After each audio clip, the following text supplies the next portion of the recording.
Hey, what's up, everybody? This is Charles. I want to welcome you guys to another episode of the Dreamerspro Show, where we cover everything from sports, hot topics, classic debates, entertainment, when we give you guys a fresh perspective on things and how we see them. And in today's episode, the topic is, should the Clippers go after LaMarcus Aldridge in free agency? So that's the topic I want to get into in today's video.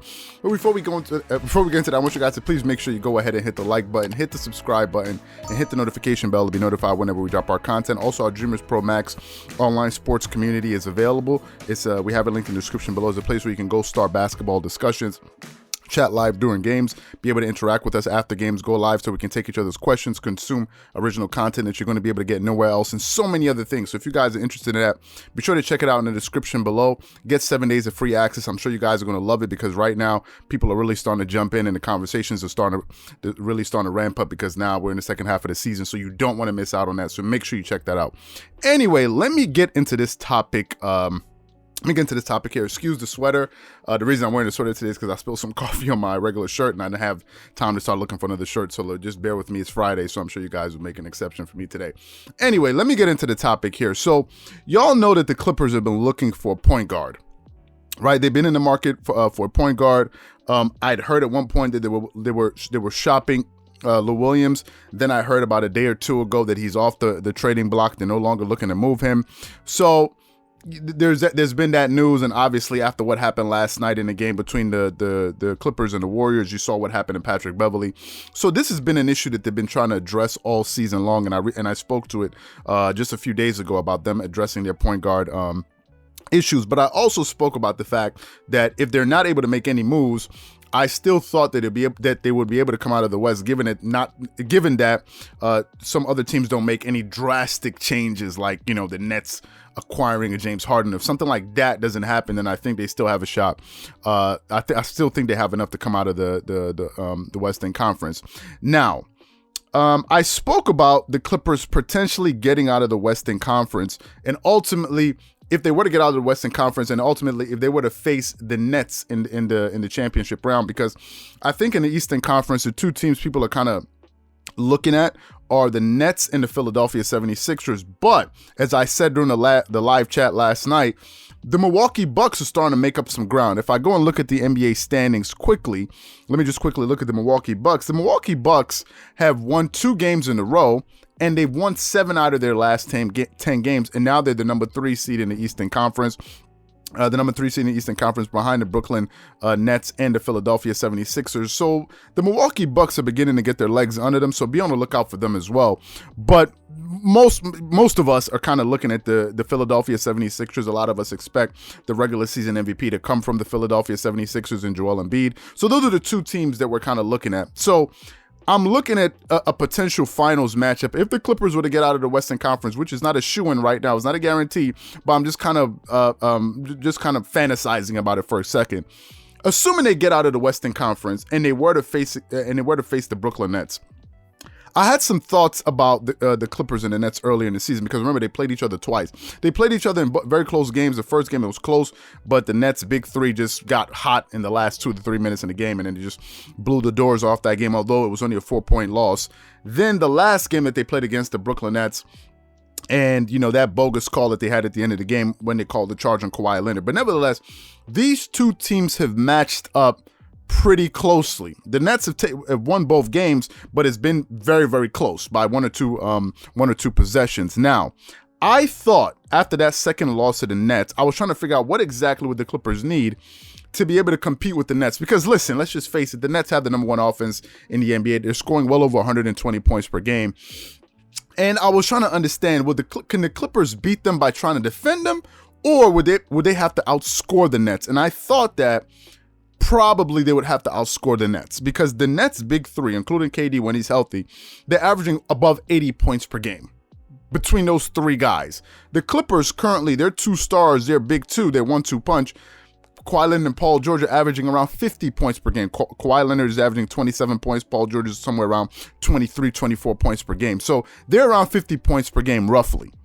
You're still missing an additional 30 points, right? And that's the thing with the Nets, because at any given time, you may take away one of their guys, right? One of their guys may have an off night, but you still have 2 guys that you got to account for. And the Clippers, they don't have that third scorer. So they're going to be playing against the Brooklyn Nets. both of their guys would need to be on all the time, and they would need a consistent third scorer. If you're looking at Lou Williams, he can be up and down. Now, Reggie Jackson can score, and he can play better defense than Lou Williams, but they would still need a reliable third option, which brings me to LaMarcus Aldridge, because he can give them that third scoring option. So let's talk about LaMarcus Aldridge for a second. Let's look at him as his career. For some of you guys who may not know, LaMarcus Aldridge started off with the Portland Trail Blazers and ultimately ended up with the San Antonio Spurs. And he is a very, very, very, very, very, very good basketball player. He was picked number 2 overall in the 2006 draft in the first round. He's a 7-time All-Star. He's been on 5 All-NBA teams, 2 second NBA teams. He's a very good defensive player. He was a Big 12 Defensive Player of the Year. If you look at his stats, although this season with the San Antonio Spurs, he's not doing very well. But the season prior, because this year's only played 21 games, the season prior he averaged 19 points per game, shot 49% from the field, 39% from the three, 83% from the from the free throw line, got you 7.5 rebounds, 2.4 assists, and 1.6 blocks per game. So LaMarcus Aldridge is a very good basketball player, and he's a legitimate, let's say, 7-footer, because he's 6'11". You throw on his sneakers, he's a 7-footer. So he's a big body that the Clippers could use. And if you add him to your offense, you're looking at an additional 15 to 20 points per night, given how he plays and if he gets hot.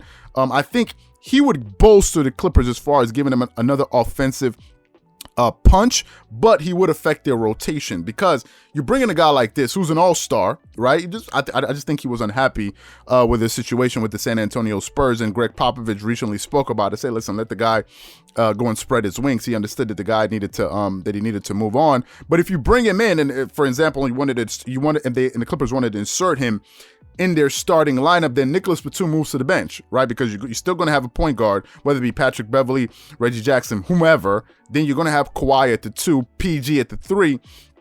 And then who? Nicholas Batum usually plays the 4 and Serge plays the 5. So LaMarcus Aldridge will most likely move to that 4 spot. Serge will stay at the 5, because you're going to need Serge with his rim protection. And LaMarcus Aldridge can still stretch the floor. He is a consistent mid-range shooter, so he gives their offense a completely different dynamic, and you can also play him out of the post, so you can run a little bit more of the triangle with him. Now, if you decided to bring him off the bench and keep looking at Nicholas Batum on the floor, because Nicholas Batum does provide versatility on the perimeter as far as playing perimeter defense, in addition to his playmaking that he provides them, then he can definitely help him on the bench. And then what that means is he may take some of the minutes from Zubac, right? But remember, Paul George comes off that, he usually plays with that second unit. So it'll make them a very potent bench, given the fact that PG is also going to be there with them, and they're already scoring above 40 points per game with their bench. So I think he can provide a scoring punch, and I think he would definitely help them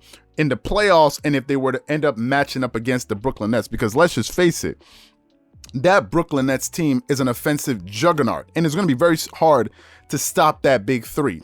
You may get lucky, and one of their big 3, one of their key players, their big 3 players in KD, James Harden, and Kyrie, may be off from game to game to game to game to game, but you still got to account for the 2. And if they're all 3 of them are on, then they're pretty much virtually impossible to beat when they're clicking offensively. They are a jump shooting team, and jump shooting teams can get cold, but this is not your regular jump shooting team, right? You're talking about Kevin freaking Durant, who is unguardable, like literally unguardable. There's no one on the planet that can D up on KD. Kawhi cannot guard Kevin Durant in a 7-game series. KD and Giannis Antetokounmpo. KD can cook you from the perimeter. He don't need to get in your body and all of that. KD is a different type of animal. So they may need him to score, like another scoring option, assuming if they don't make any other moves. But if they're able to pick him up, I think he would help them in the finals. My only thing is, if they can add him without losing anything or losing too much, then I say, sure, why not, right? Adding another guy at 15 to 18 points per game to your offense does not hurt you at all. You add another big body, so now you have 3 legitimate bigs. And I think that they probably would need to pick up another big, because sometimes if Serge gets into foul trouble, then you're now depending a lot on Ivica Zubac. So I think he would definitely help them with their rotation. He does have a lot of playoff experience. Remember, him and Kawhi Leonard have played together with the San Antonio Spurs, so they have some chemistry in the playoffs. They played together very well as well in the past. So listen, I think it would definitely help. I think if they can get him, then sure, why not? They should go ahead and try to acquire him. So what I want to know from you guys is, do you think if the Clippers have an opportunity to get LaMarcus Aldridge and not give up too much to get him, should they go after him? Whatever you guys think, please leave your thoughts and comments in the comment section below. Obviously, I'm not going to get into the contracts and how the numbers work. I don't have the energy for that because we have a lot more content to produce, and I don't need to spend that much time going over the numbers and how the contracts will work. You guys can hunt that information down for yourself. You can go and figure out to see what their cap situation will look like. I just wanted to play around with the idea. So whatever you guys think, please leave your thoughts and comments in the comment section below. Again, if you enjoyed the video, be sure to make sure you go ahead and hit the like button, hit the subscribe button, and hit the notification bell to be notified whenever we drop our content. Once again, this is Charles here from Dreamerspro. Wishing you guys an amazing day and catch you guys on the next episode. Peace.